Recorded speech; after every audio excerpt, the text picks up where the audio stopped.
Hello everyone, welcome to my channel. I hope everyone is having a wonderful day. Before starting the video, please go ahead and hit the subscribe button and give this video a like up. Today on The Young and the Restless, Kyle learns Victor wants him back with Summer.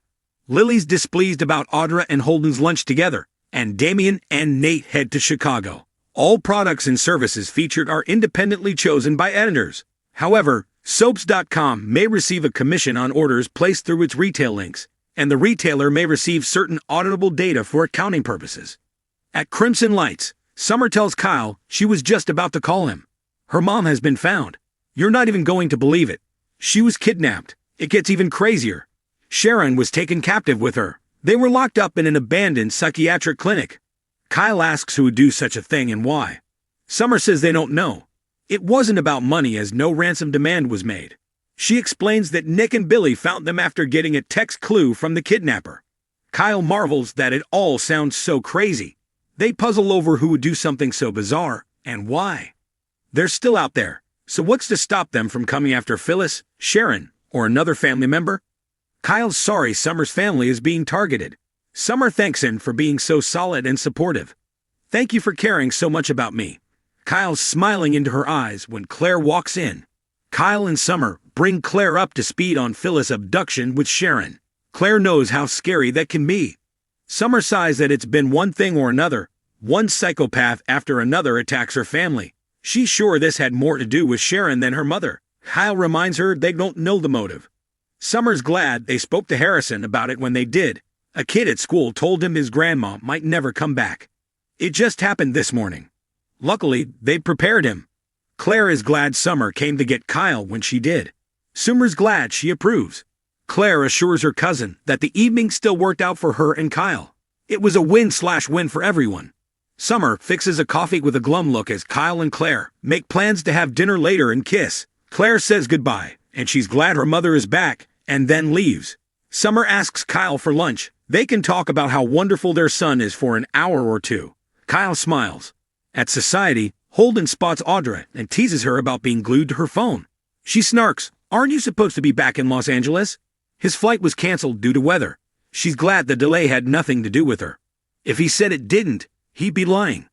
Knowing he'd be stuck here for a while made him think of her. Audra reminds him that their past is just that, the past.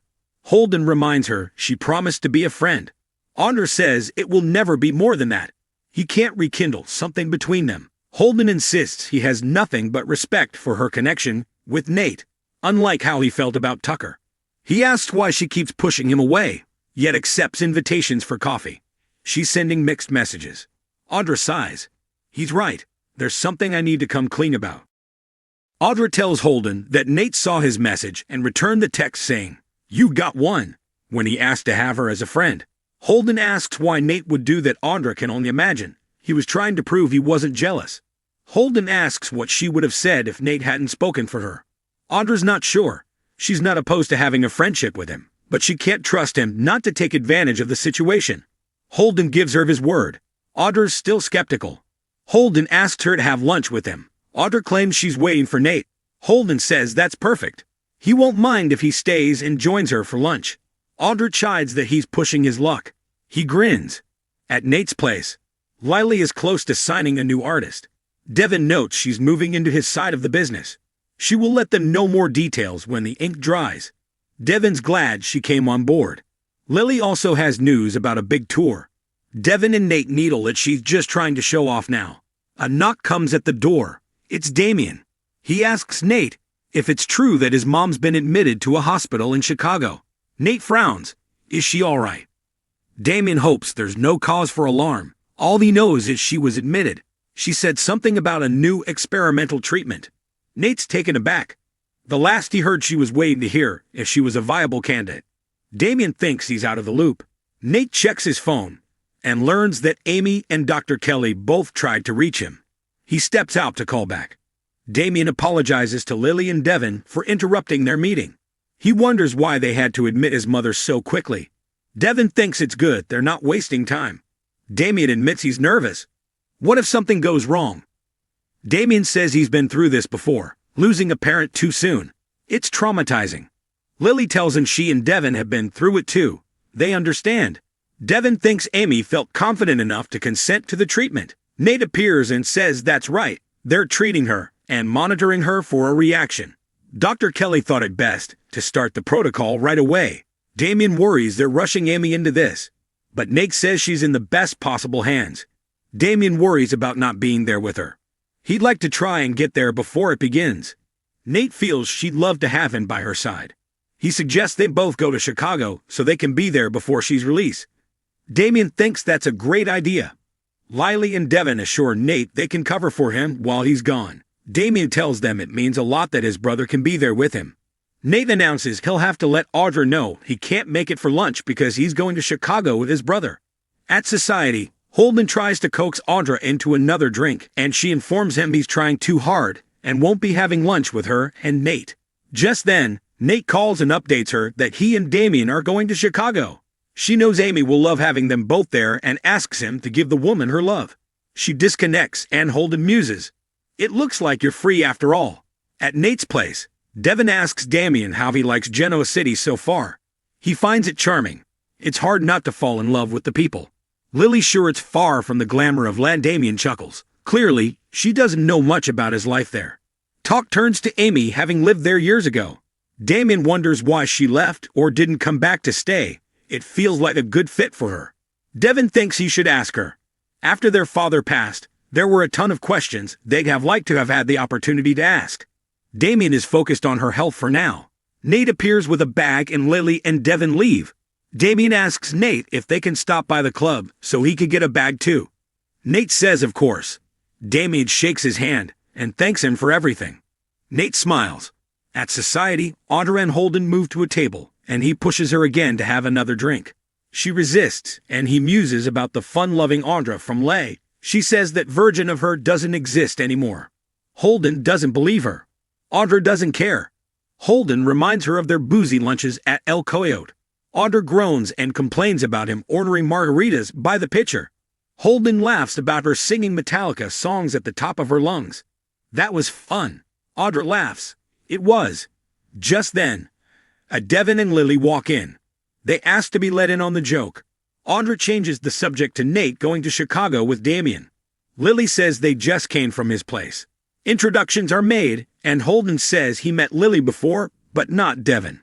Audra hopes Amy's treatment will turn things around for her. She's grown to care about her a lot. There's something about her that warms her heart. Lily snarks that she seems brighter lately, what with the laughing and joking. They trot off and Holden tells Audra that it doesn't seem Mate's family has warmed up to her. At their table, Lily asks Devin what he thinks that was all about.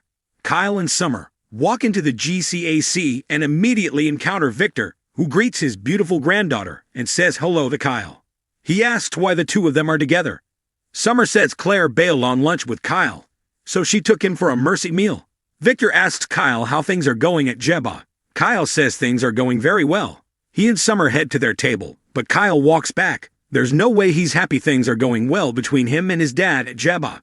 Why is he asking about Jeba? What are you really trying to find out? He obviously wants to know if there's trouble brewing between him and Jack. What is this obsession you have with my family? Why can't he just move on? Victor claims he's forgotten about all of them and tells him to have a nice day. Nate and Damien walk into the foyer of the club and Damien heads upstairs to get his bag. Nate leaves Amy a message letting her know he and Damien are coming to Chicago and will see her soon. In the dining room, Kyle complains to Summer that there's an ulterior motive behind Victor's every move. Summer concedes that he'd love to hear about any new tension in the Abbott household. She thinks it's mostly to do with his hatred of Jack, but she's sure Claire is a part of it now too. Kyle wonders why he cares if he and Claire are together. Summer admits, I think my grandpa thinks you, and I should get back together. Kyle asks if he really thinks he can push them back together. Summer says they both know how much he values family. Meddling is what he does. He believes he's the puppet master and can dictate everyone's lives. Kyle asks why he wants them together. Summer says he made a point of reminding her they share a child. She's not advocating for this, just interpreting what her grandfather thinks. Kyle is sure she's right, but finds it unfair for him to put Claire in this position. In the foyer, Nate lets Damien know that he left Amy a voicemail. Damien thanks him again for all he's done. Now they just need the treatment to work its magic. Nate knows this hasn't been easy for Damien. but it might have a happier ending than any of them could have imagined. Damien would like that. Nate claps his shoulder. Have faith. At Society, Devin tells Lily not to read too much into Audra and Holden's lunch. They knew each other and Nate doesn't need them interfering. Lily thinks this new scenario is coming into Nate's life from all sides. She worries it's an ambush and senses there's a lot more to the story than what Damien and Holden are telling them.